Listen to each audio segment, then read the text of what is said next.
Yummy pudding, তাই না? পুডিংটা কিন্তু হোমমেড। আমরা সবকিছুই হোমমেড খাই। বাইরে থেকে খুব কম খাই। বাট কেকটা বাইরে থেকে নেওয়া। কেকটা হোমমেড না।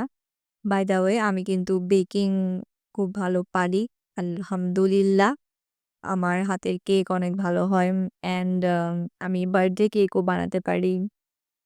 অ্যান্ড লাস্ট ইয়ার আমার বার্থডে কেক আমি নিজেই বানিয়েছিলাম। তাও ২ টা কেক। সে ২ টা কেকও ভালো হয়েছিল। বাইরে থেকে কেক খুব কমই খাই।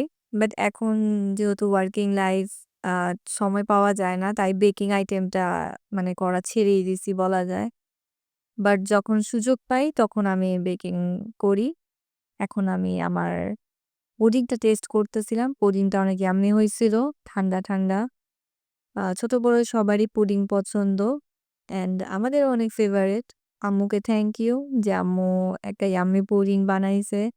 অফিস থেকে এসে যদি ভালো ডিশ আসলে খাওয়া যায়, তাহলে তো মানে মনটা আমার আরো ভালো হয়ে যায়। অফিস থেকে এসে কিন্তু আমি ভাত খাই না। রাতে আমার ভাত একদমই অপছন্দ। তো এরকম যদি আইটেমস ২-৩ টা আমার ডেইলি থাকে আমি অনেক খুশি। বিদায় নিয়ে নিচ্ছি। আল্লাহ হাফেজ।